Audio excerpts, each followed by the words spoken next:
Alright, so, welcome y'all. Third week, time zooming, well, I don't know if it's going quick or slow. This last week, you all had your first quiz. I was doing this last Saturday. This first quiz was kind of a good indication.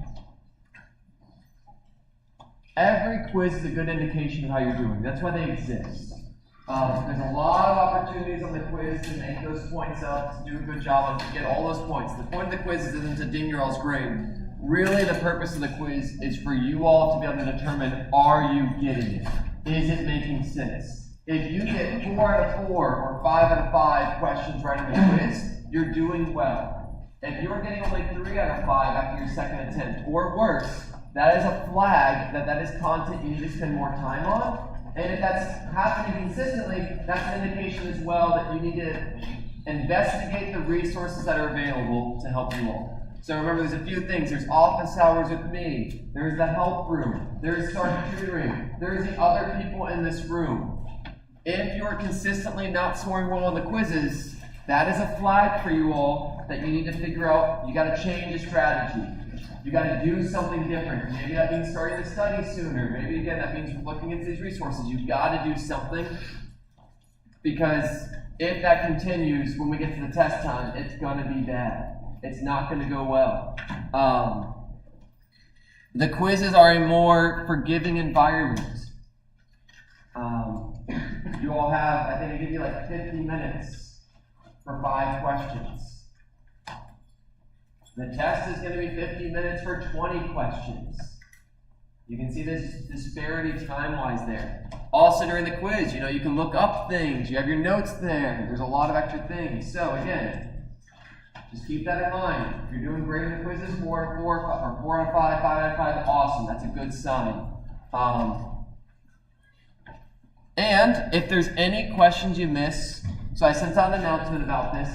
Every Monday, I will post the solutions to the quiz questions. Now remember, every question has 4 versions, so the one I post may not be the same numbers as yours, but just look at the one you have, figure out the number that was different, and see how to solve the problem. Check that out. Now, of course, you can also ask me questions, but please wait until I post the solutions because the solutions will very likely answer the questions. And while I'm more than happy to help you all, anything I can do to kind of streamline the emails I get, I want you all to email me if you have questions. But that'll just help reduce the number of questions, like the amount of questions I get in email. It may answer it already for you. If after looking at the solution, you're like, I still don't know what's going on, yeah, reach out to me. Contact me somehow, some way, and I would love to kind of clarify that information for you. But again, just want to streamline things as much as possible to make certain I can respond and give everyone the time and energy they deserve. So, that's something to keep in mind. Otherwise, discussion sections, recitation, that's going on. So make sure you show up to that. This week, attendance will count. Last week, I did not count attendance because Monday's recitation was off, so I didn't count attendance for all of them. I need to go back and fix that, delete that, so that'll happen. Okay, and also this week, your discussion/recitation, you will only get 2 attempts. If you show up in person, the TA is there to help you, got other people to work with you, you're going to make certain you get those points. If you don't, 1, you'll miss the attendance part. 2, you got 2 attempts. That's on you. You can still get 75% of the points if you get all those points right, but again, you're a little riskier if you don't show up for it. All right. So there's that. Today we're going to finish up 1D kinematics. We're going to jump into 2D kinematics. And really it's just a lot. Today we'll finish up some stuff, and really a lot of the rest of this week is just solving problems in front of you all. That's a lot of what we're going to be doing here. This stuff is the hardest stuff this first few weeks, I've already told you all this, but just to make it very clear, these first 4 or 5 weeks of the quarter are the hardest weeks. Last week was pretty simple, to be honest. It's going to get more complicated. You need to make certain you are starting to work through these problems. The reality is when we're in class, I only expect maybe you all to understand 25%, like have a 25, maybe 33% understanding of it. Because the way this stuff works, no matter how long I sat up here and talked to you all, the reality is the only way you learn it is by engaging with it. That is also true of my high schoolers. The only way they learn how to solve these problems is by doing problems. We have some time in class, but really the way the time works in class is I end up solving the problems. Because we don't have the time, I can't give you all 20, 30 minutes to try the problem on your own and work with you. I can do that with my high schoolers. I can't do that with you all. You have to spend that time out of class to make certain you are starting those problem sets, working through those problems. This stuff, unless you've seen physics before, and even if you have, but definitely if you haven't seen physics before, you have to spend the time. There is no getting around it. It's like if someone taught you how to build a house. They just talked to you for a while about how to build a house. The reality is you're not going to know the nuances and all that kind of stuff until you get the saw, you get the hammer, and you start trying it for yourself. That's just how it goes. This is one of those skills. It's not memorization. It's learning how to think. And learning how to think takes practice. And someone talking at you does not teach you how to think. You practicing how to think is going to do that for you. So, that's just how physics works. Regardless of the modality, the reality is you have to spend the time practicing problems to make certain you're able to do them. To get your brain in those rhythms, just like anything in life. Football, they practice. Someone can sit up there and tell them, you got to score the touchdowns, you got to, whatever. You got to throw the ball this way, that way, until they start practicing. It ain't going to set in. This is the same way, but with your brain instead of a physical activity. All right, so anyway, that's my spiel. I really just want you all to be successful. So, this problem, we had two people running. Both were at a constant velocity, the same value. One of them was accelerating, one of them wasn't. And the question was, and one of them started 50 meters behind.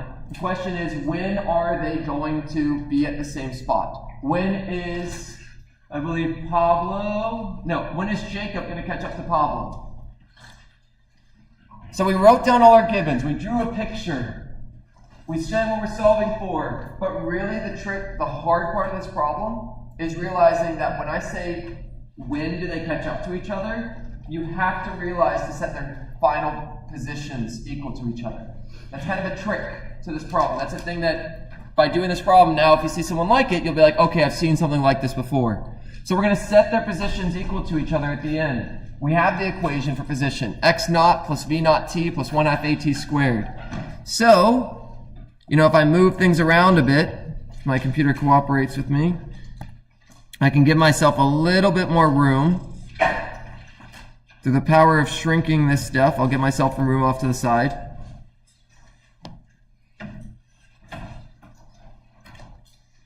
And yeah, we're just going to kind of write it out. I'll be honest with you all, due to the sake of time, I'm not going to do the final algebra. I'm just going to kind of set it up and leave that for you all to do, because steps 1, 2, 3, that's the hard part. That should be the hard part. If the math's the hard part, that's fine, but just know that just means you need to spend some extra time brushing up your, make sure you give yourself the time then to work on these. Okay, so step 3.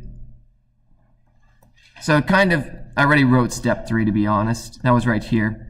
So step 4, I'm going to plug that stuff in. So XF equals of both people is going to be the same. We have all the information here, so I'm just going to plug that in. For person 1, that is Pablo's person 1. He starts at 0 meters. Oh, nope, sorry, got that wrong. Let me make certain I'm identifying these right. Jacob is 50 meters behind Pablo, so that makes... Okay, I labeled these wrong, so that was bad on me. Jacob was number 1, so he starts 50 meters ahead of Pablo. That's person 1, that's person 2. Okay, so great. We have 50 plus, their velocity was 3 times t, plus 1/2, their acceleration was 0, t squared, equals, I don't really have room to shove it over there, sadly, 0 plus 3 times t plus 1/2 times 0.5 t squared. So all that's going on here is I'm using this position equation, fx equals x naught plus v naught t plus 1/2 t squared. I have it for Jacob. No, sorry, I keep mixing up the names. I have it here for Pablo, and then I have it here for Jacob. And I just put 1s with 1s and 2s with 2s. Now, some stuff turns out nice here, 0 times anything is 0, that's 0. So I end up with 50 plus 3t, both sides have 3t. So those also cancel. Any canceling you can do makes your life easier. So 50 equals 1/2, 0.5 t squared. And again, you can kind of do the math at this point on your own. The solutions are in there, so you can check that. Yeah? supposed to be 0.05. Oh, thank you. Yeah, 0.05. Thank you for catching that. 0.05. Yep, if you put 0.5, you're going to get the wrong answer. Okay, so that's going to give you the time. And again, at this point, the rest of the problem isn't really too bad. The hard part was realizing how to set it up. That's how physics works. The hard part is setting up the problem. You know, the algebra is what it is. But learning how to set it up, that's the skill that I'm teaching you all. Really, what's given, what's missing, what equation. All right, great, so you solve for time. It says, what is the distance covered by Jacob? Well, just take the time and plug it back into the position equation that we already identified. Once you have how long it takes, you've got time, you can just plug that back in. And what's the final velocity of Jacob? So Jacob is the one that's accelerating, and so we'll jot down that equation here. VF equals VI plus AT. We know his initial velocity, we know his acceleration, you're going to solve for time, you'll plug all that in. So again, I'm just showing you all how to solve it. Again, spend the time outside of class, actually plug in the numbers, actually make sure you get the answer. In fact, my best recommendation with this problem, start it from scratch. If you haven't already done so, when you see this problem, do not start where I left off for you. I highly recommend you all start this problem from scratch to make certain you know how to solve it. Because when it comes test time, you're not going to have me giving you steps 1, 2, 3. So study the way that the test is going to look. It's just a good strategy. If you get stumped, this exists, and you can look at this to help you move on. Okay? Cool. All right, so great. There's that problem. There's a ton of these. There's a lot of 1D kinematics problems. Start sooner than later. Once you get the hang of these, things will go pretty smoothly for you. But you have to spend the time, and it's just how it works, y'all. You're going to have to do the same thing in your later math, science, engineering courses. That's the life you've chosen. It's not memorization.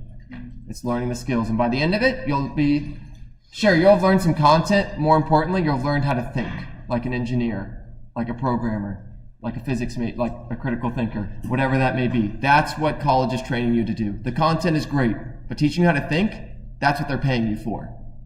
They're paying you to be able to think in a certain way that other people can't. All right, cool, great. Now all we're going to do, this last little chunk, this will be fairly quick. Things fall. So, I don't really have much. Great, here's my keys. What velocity are my keys right now? You can just shout this out. 0, fantastic. And then when I let it go, does it stay 0? No, it's sped up. If something speeds up, there's an acceleration. So that's kind of what Isaac Newton discovered at some point. We'll talk about gravity more in details, but really that's what it comes down to. Acceleration means my velocity it changes. It increases or decreases. Well, great. It wasn't moving, now it's moving. It accelerated. Why? Due to gravity. What's the acceleration due to gravity? It is negative 9.8 meters per second squared. It is a vector. Acceleration is a vector. Negative means down. All things fall down. So that's where that negative comes into play. When you plug it into an equation, you need to put that negative. It's very important you put that negative. Otherwise, if you put a positive acceleration, you are saying that it is flying upwards faster and faster and faster. So the sign matters a lot. And ms squared, it's acceleration. Okay. So fairly straightforward. Now, this is a question I haven't taught you all the answer to, so let's see, what you know about physics. If you don't know the answer to this, that's perfectly fine. I'm going to assume no one here knows the answer to this. But this is a classic. I do not expect you to know the answer to this. If you do, kudos. You got a little bit of head start than everyone else. A wrench and a feather are both dropped at the same time. Which will hit the ground first? A wrench, a feather, or they will hit at the same time?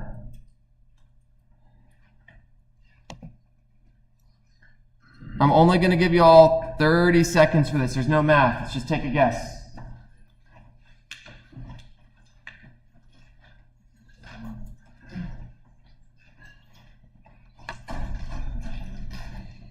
So A is the wrench, B is a feather, C is the same time.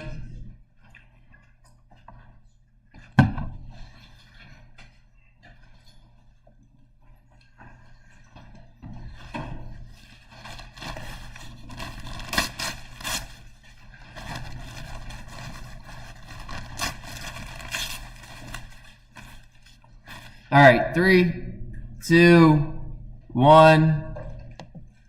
Great. All right, so here's the question of this. Wrench and a feather. They have something is different about them. Their shape is different, their mass is different, so we gotta isolate one of those variables. All right, so I've got two pieces of paper here, roughly the same size of paper. You know, if I drop them, they're both gonna do all sorts of crazy things. That would hit the table, whatever. But you know, they would roughly hit the ground at the same time. So what we're gonna, they have the same mass. So we're isolating kind of that variable. And you know, look at that, they hit at the same time. But if I crumple one up into a nice little ball, I have not changed its mass. I have not changed how much material it's made of. I've only changed its shape. So again, we're only testing one thing here. Mass is the same, we're testing whether the shape matters. And I drop it, and you know, clearly, you all know that's gonna hit the bottom first. So, mass does not determine whether or not something will hit the ground first. You know, technically in the real world with air and stuff like that, it plays into it a bit. But if we remove air from the situation, if we remove air from our problem, we go to the moon, and there's a video of this, check it out. They're on the moon, they drop a feather in a ridge. It turns out that it doesn't matter. It's the same time. So this is a classic physics question, and kind of this is one of the best ways. If I take two things of the same mass and just change their shape, one falls quicker. It can't be the mass, it has to be something else. If I had two objects, a big old ball and one's made of steel, and I dropped them, that would kind of isolate the shape and change the mass. And they would also hit the ground at the same time. Again, assuming no air. Assuming no air. Very important. We're going to assume no air resistance in these problems because air resistance is complicated. We'll see it at some point, but for vast majority of problems, we can ignore it. Okay, so everything, what does that mean for us? That means when I told you all the acceleration here was negative 9.8 meters per second squared, I did not say for a car, I did not say for a cat, I did not say for a dog, I did not say for a paper ball, I did not say it's for everything. Everything accelerates downwards at negative 9.8 meters per second squared if you ignore air resistance. Regardless of the object, assuming there's no rocket attached to it, assuming it is free falling, nothing pushing it up or down other than gravity, everything is this. So what does that mean for you all? If I give you a problem and something is in the air and there's no rocket pushing it up or it's not a plane or something like that, if it is free falling, you need to know to call A negative 9.8. I will not tell you that in the problem. I will say something falls from this height. How long does it take to reach the ground? So we're going to do a couple problems with that.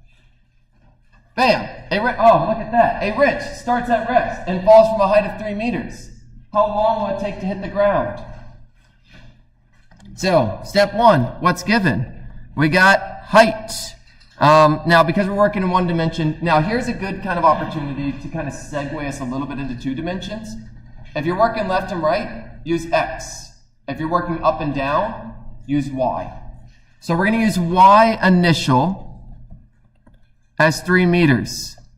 It's a distance. It's a position. We're going to use Y for up, down, X for left, right. You won't really see Z. So this is kind of a good segue for us to get used to Y's position, X's position, just in different coordinate systems. Just one's up, down, one's left, right. A is negative 9.8 meters per second squared. You just it's not given in the problem. You have to know because it's falling that that's a given. That takes practicing problems to make certain that's locked into your head somewhere.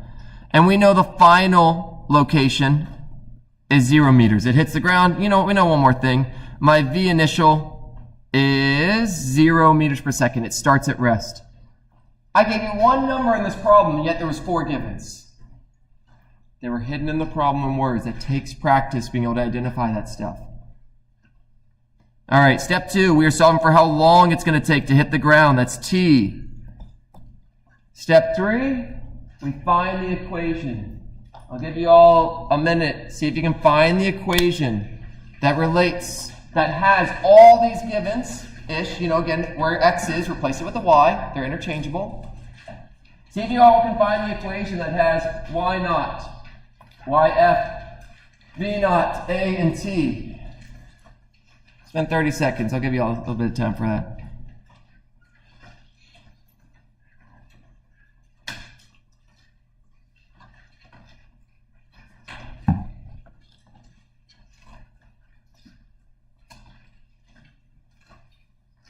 All right, so again, it's Y naught, YF, acceleration, and V naught, and we're solving for T. So we'll go back to that big old list of equations.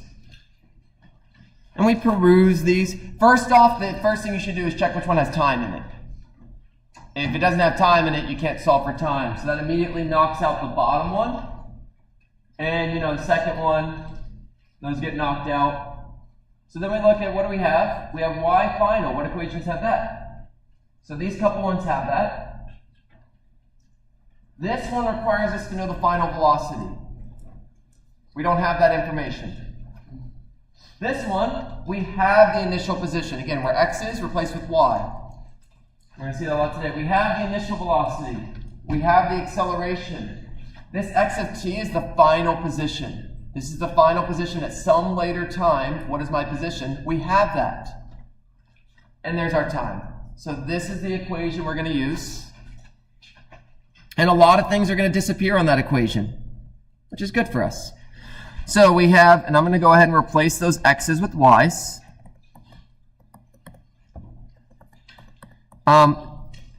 One thing I also want to point out, if you all haven't noticed, there's going to be a few things here and there that I do to make things a little easier to read. I didn't do a good job of here. When I write v's, I do a little turn on the top left. That's to distinguish them from u's. These are just little notation things that are going to make your life easier. That usually aren't explicit. People don't really say them, so I just want to mention to you all, do what you want. But these are just kind of strats that have helped me. When you make your V, if you put a little lip here, that helps it make it not look like a U, because we will see U's. Another thing I do is when I do the T, I do a little tail on it. That's so it doesn't look like a plus sign. Small little things that just help to not make mistakes in the future, that make it easier to read, easier to clarify.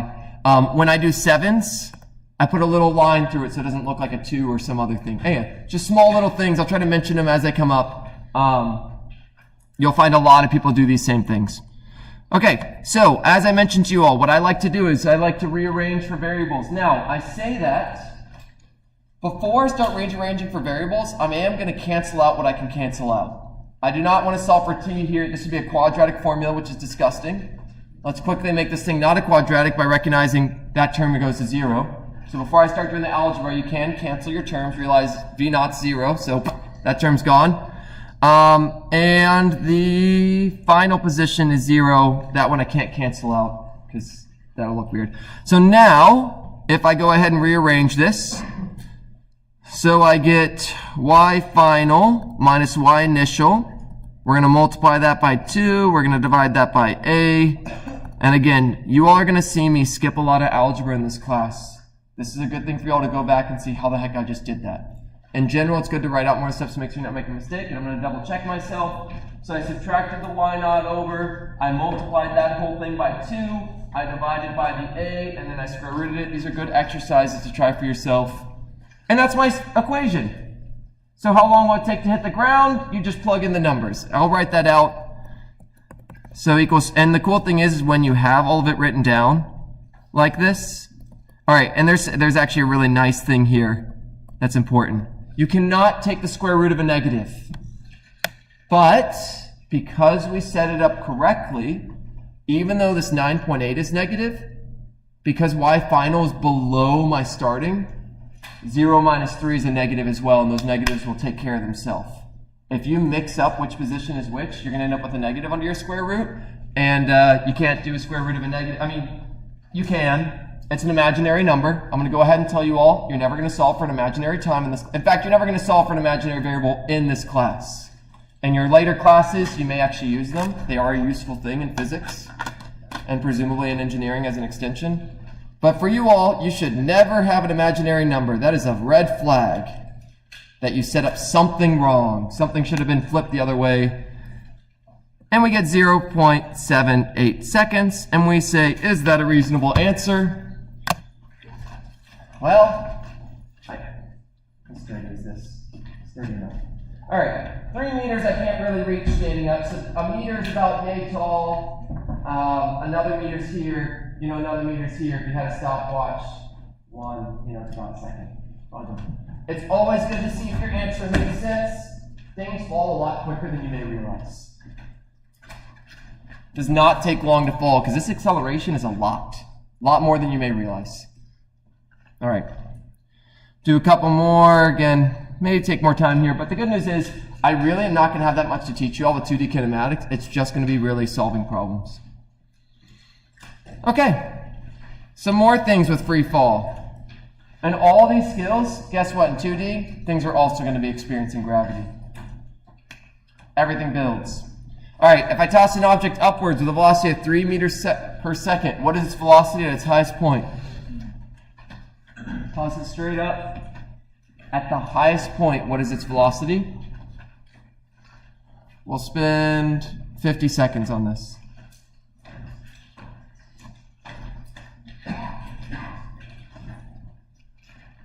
Yeah, we'll go to a minute. Well, I'll give you that extra 10 seconds. How kind of you.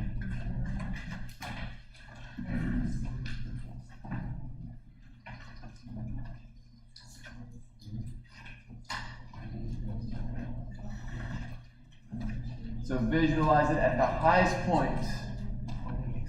At the highest point, what is its velocity? And we'll close it out in 5, 4, 3, 2, 1. Boom. All right, so the key to this problem, y'all, is if we draw a picture in the beginning, let's say it starts on the ground. In the beginning, it's traveling up. And, as it's traveling up, the velocity is getting smaller and smaller and smaller. But it's traveling up, yeah. Well, I was just going to ask if this question was asking about acceleration, would it be -9.8? What a great segue into the next question that'll come up. No, that's great. That's good. That's good. I like that question a lot. So at the top, well, let's draw it on the way down. It's traveling downwards. So for something to go from up to down, just think about myself. If I'm walking to the right, I need to turn around. I have to first stop. And then I can turn around. Your velocity cannot go from positive to negative without passing through 0. So, at the highest point, the answer is 0. Again, this is one of those things I will not tell you in a problem. I will say I toss something upwards with a velocity of this. How long does it take to reach the highest point? You have to know the velocity at the highest point is 0. That's just one of those things. How do you remember that? You do enough problems, it'll get cemented in your head, trust me. My memory sucks, but just doing enough of these problems, it will get stuck into your head. If it works for me, it'll work for you. All right, and yes, again, that was a wonderful segue. I didn't plant him. It's natural. If I toss an object upwards with a velocity of 3 meters per second, what is its acceleration at the highest point?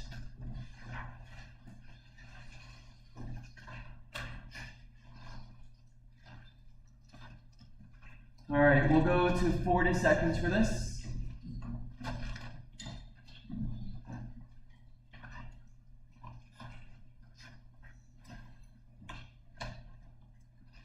This is one of those problems, remembering what is acceleration, what is velocity. 5, 4, 3, 2, 1. And really the key to this question is if something is in the air and nothing else is affected, gravity is the only thing affecting it, meaning there is no wind, there's no rocket, there's no anything pulling it, pushing it. No matter where it's at, it's -9.8. No matter where it's at. This is distinguishing. Velocity and acceleration are different. Velocity and acceleration are different. Velocity is how fast you're going. Acceleration is the direction the velocity is changing in. Is it getting bigger? Is it getting smaller? In this case, even at the highest point, and the key to this, when I'm holding this thing right here, the second I let it go, it starts speeding up. This is literally after the highest point, it has to start accelerating. At all points, at every point on the way up, and every point on the way down, and at the highest point, A is -9.8. Unless someone grabs it, unless a rocket's attached to it, unless there's air resistance, any of those kind of qualifiers. So, very, very important conceptual thing for you all to make certain you understand. Okay, we did it. Look at that.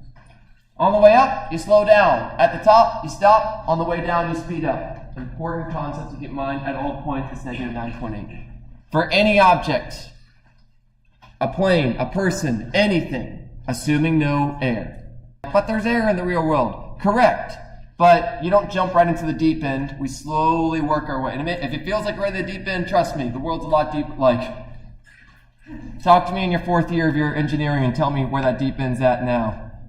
You're slowly getting deeper and deeper, and air resistance is It's an extra step we got to do. In fact, in this class, we're not going to actually worry about calculating the force due to air resistance because it's awful. I didn't see the equation for the force of air resistance in a single one of my physics classes, and I got my PhD in physics. Now, you're engineering, so you more likely are going to see it, especially if you're aerospace. You all got to deal with that stuff. But engineering, you know, they'll teach you how to work through it. All right, so calculate displacement velocity at times of 0.5 seconds. I'll do this for one of them, and then I'll leave the rest for you all. Again, so we can jump into 2D, try to make up that time we lost. So we're tossing a ball straight up with an initial velocity. So V initial. And you know what? Just to segue into what we're going to talk about, I'm going to put something additional on this. Technically, this is a 1D problem. You know, it's going up and it's going down. It's just up and down. There's no left and right. But because I think this is useful, and the more time you see it, the better, let's go ahead and denote that this is a y component of velocity. This is the initial velocity. In which direction? The y direction. The sooner we start seeing it, anytime you have a little subscript, that's just kind of like an adjective that gets put in front of it. V for velocity, 0 for initial velocity, y for initial vertical velocity. Those little subscripts are just kind of little adjectives that get chucked in front of the word to give you further clarification. So the initial velocity in the y direction is 15 meters per second. Time is universal. There is no x and y component for time. Time is like the only variable we're going to be working with these problems that is universal dimensionality-wise. There is no x. It's a scalar, not a vector. So t is just going to be, again, I'm just going to do the first one. I'll leave the others for you. Once you see I do it once, the rest are fairly straightforward. Okay, a is negative 9.8. And again, I'm also going to do something here. Which way is this acceleration? Is it in the x direction or the y direction?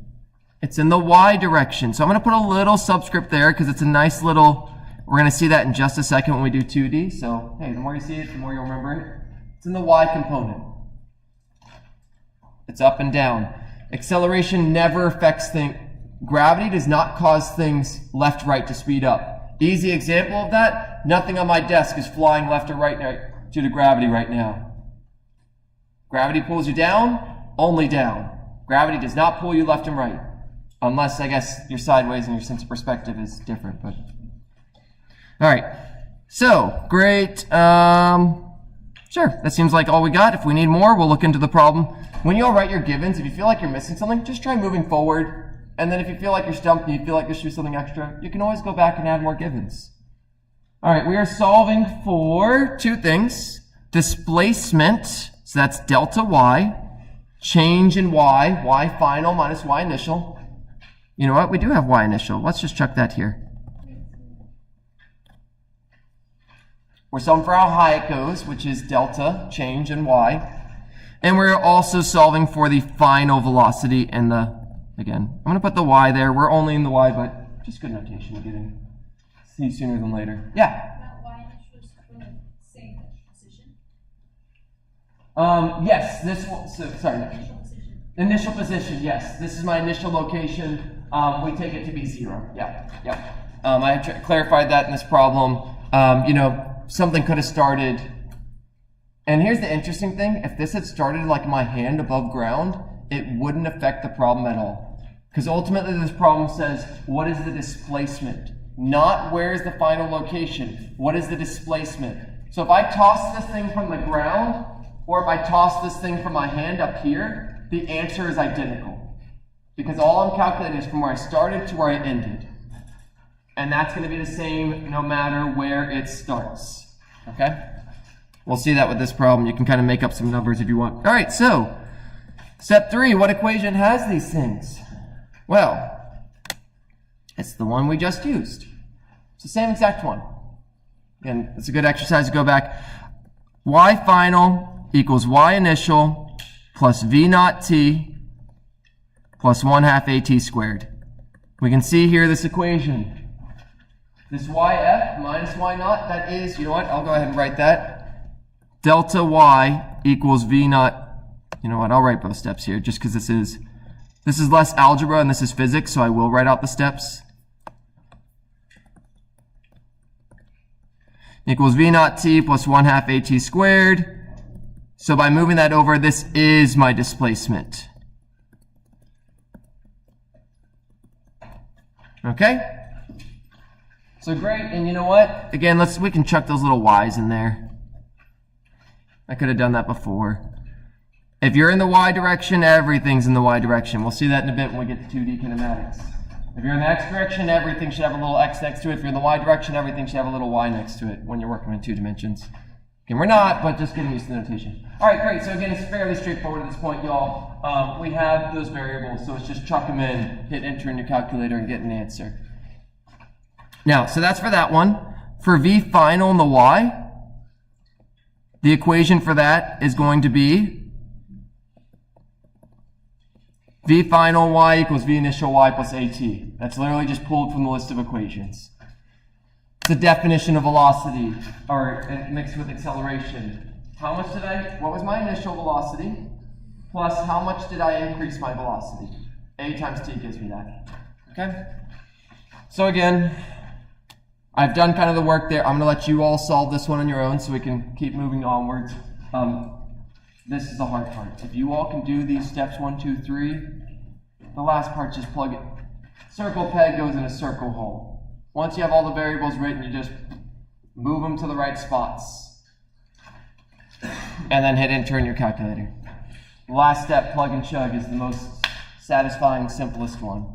Okay, technically the last step, does your answer make sense?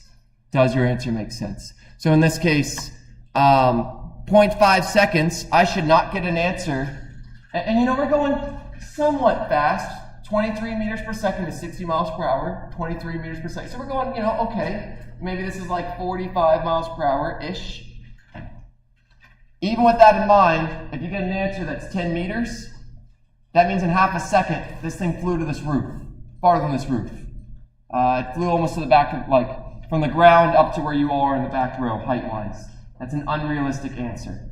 So, always check your answers. Do they make sense? In half a second, if someone's going, it's not going to make it that high. Same thing with final velocity. If you all get a final velocity that's bigger than this number, that means that your thing somehow sped up while it was going upwards, which does not make sense. There's all these little tricks we can do to check our answer. Because at the end of the day, you're human beings. You see me make enough mistakes. Trust me, you will make stupid mistakes. All you can do is try to catch those. Anything you can do to catch that is a useful strategy. And checking whether it makes sense is a useful strategy. Okay. All right.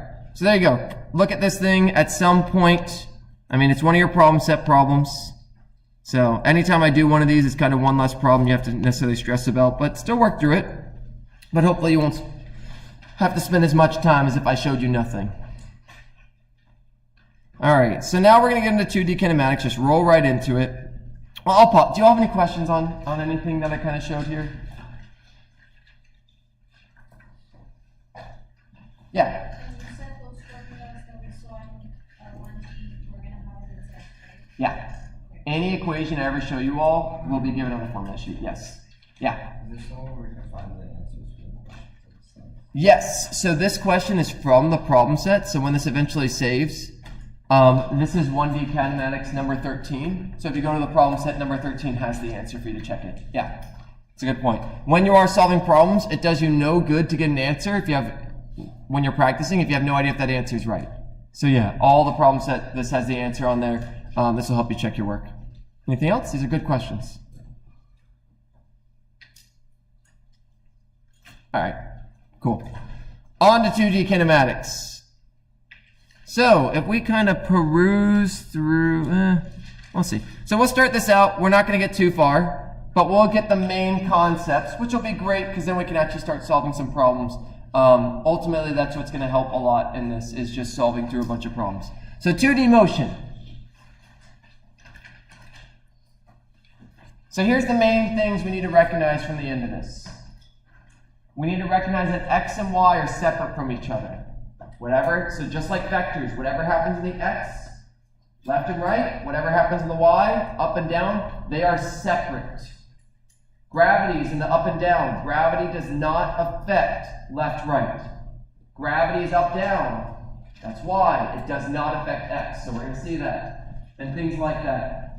Time is the only variable that passes between the two equations because it's a scalar and time, there is no direction to it. Okay, so we're going to figure out how to get those position, displacement, velocity, acceleration, given objects that travel in 2 dimensions.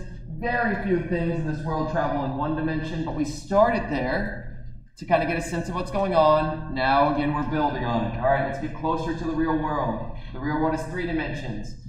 Again, you don't have to do 3 dimensions. 2 dimensions is as far as we're going to get, because once you get the principles, the ideas behind 2 dimensions, 3 dimensions just adds extra math. It doesn't really add much more conceptually. So 2 dimensions is really important. Mainly, this is kind of the name of the game. That first bullet point is going to be what I'm going to try to hammer into your all's head when we get to 2 dimensions. If you can get that, you're going to have a great time. And yeah, we're going to talk about gravity and that. And again, that really just boils down to gravity only affects up, down. And that first bullet point is what this entire slideshow is basically, that's the whole point of this. That's the only thing that's special, really, about this entire slideshow. X and Y are independent of each other. Okay, so things to remember. Basically everything, vectors. We're going to have to do things in vectors. And then all the relationships between position, velocity, and acceleration. Velocity is the derivative of position with respect to time. Acceleration is the derivative of velocity with respect to time. And going back up the ladder is integrals with respect to time. And then the equations that so this is it's the same ones I just showed you all. That big old list of equations. They work for 1 dimensions.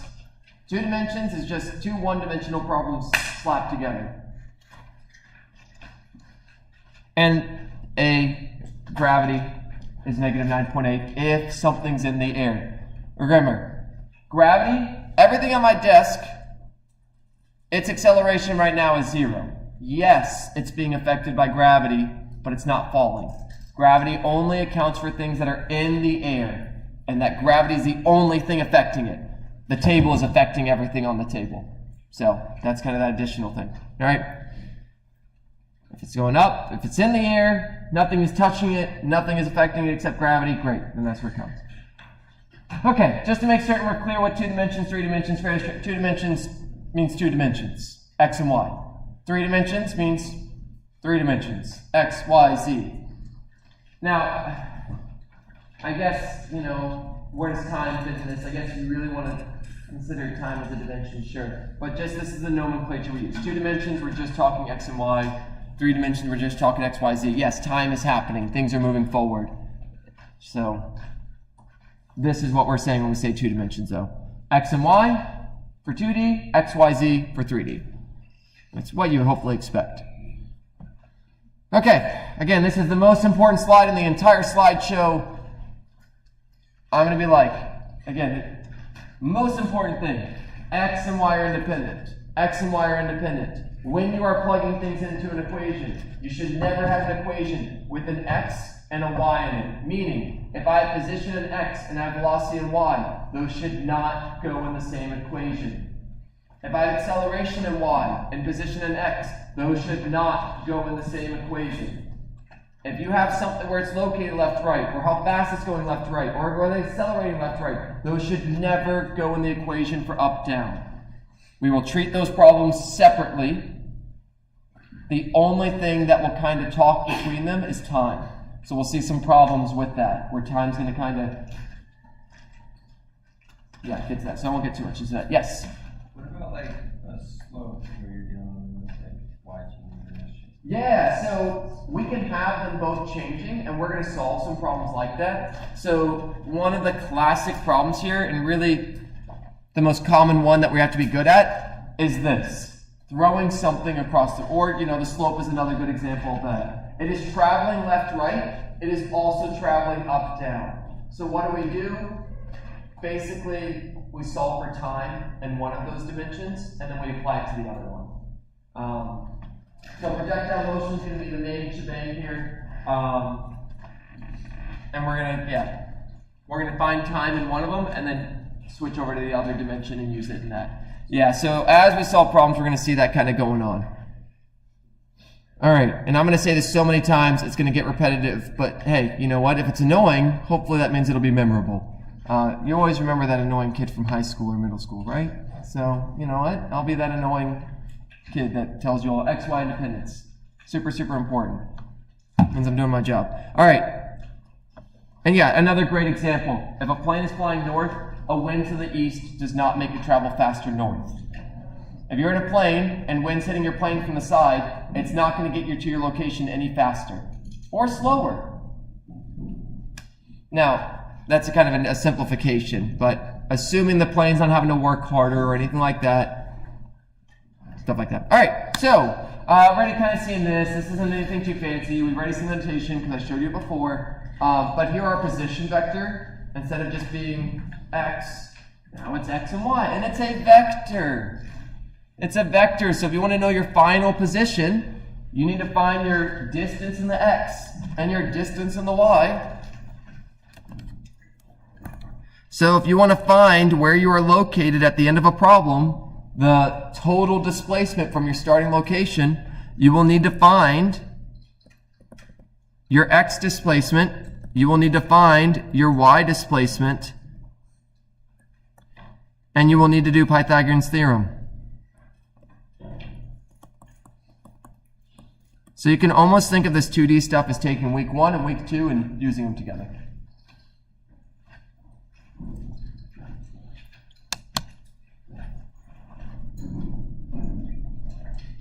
All right, so let's try that out and see how our vector stuff is. So there's the same picture, but I purposefully did something here. I'll talk about it. I don't want to spoil all the surprises. What is the x component of the distance of the net? You know what? What is the x component of the displacement? Let's make sure we're using the right terminology here. Of the net displacement. Net just means total, includes x and y. What is that component? So delta r is my net displacement. What is delta x in terms of delta r and in terms of the angle? Is it delta r cosine theta? Is it delta r sine of theta? Is it delta r over cosine theta, or is it delta r over sine of theta? Just good old trig practice.